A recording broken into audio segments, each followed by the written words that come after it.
2074 अगाडि एउटा नारा निकै चर्चामा आयो। सिंहदरबारको अधिकार घर घरमा। विजय भइयो। विजय भइसके पछाडि यी कुराहरूले निकै पोल्यो। के गर्न सकिन्छ स्थानीय तहमा भन्ने बारेमा हामीले बोल्यौँ। गर्नुपर्छ भन्ने लाग्यो। संविधान पढियो।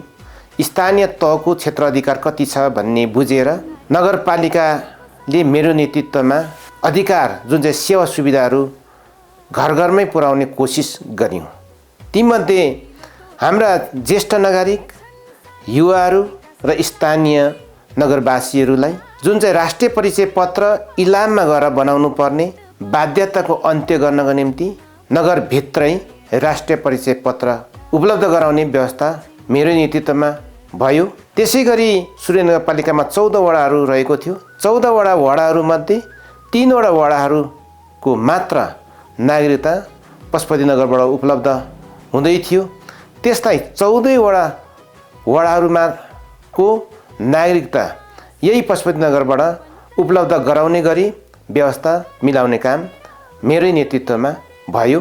त्यति मात्र होइन, सबभन्दा बढी हाम्रो नगरवासीलाई बढी खर्च हुने, बढी दुःख हुने, टाढा जानुपर्ने, इलाम जानुपर्ने बाध्यता थियो मालपोत र नापीको।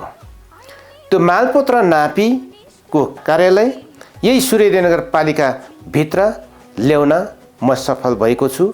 आगामी चैत महिनाभित्रमै यो कार्यालय नगरपालिकाभित्र बस्नेछ।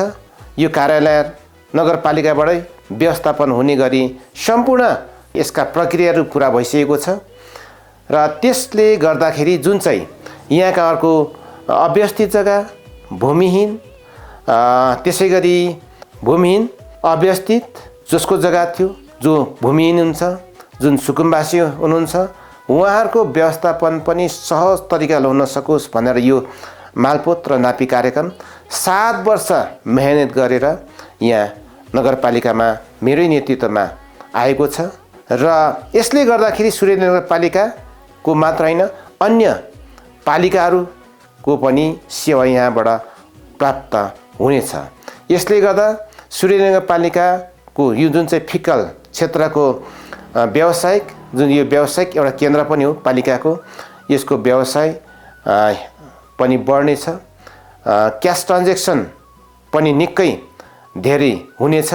त्यसले गर्दा रोजगारको अवसरहरू पनि यहाँका युवाहरूलाई प्राप्त हुनेछ। यस्ता प्रकारका सेवाहरू प्रत्येक पालिकाहरूबाट उपलब्ध गराउनको निम्ति र स्थानीय तहको उपलब्ध भएका संविधानद्वारा प्रदत्त गरिएका अधिकारहरूलाई सुनिश्चित गराउन मेरो भूमिका हुनेछ र यसको निम्ति तपाईहरुको साथ सहयोग चाहिएको छ। मलाई यो तारा चिन्हमा मतदान गरेर अत्याधिक मतले विजय गराउनको निम्ति हार्दिक अनुरोध पनि गर्न चाहन्छु। धन्यवाद।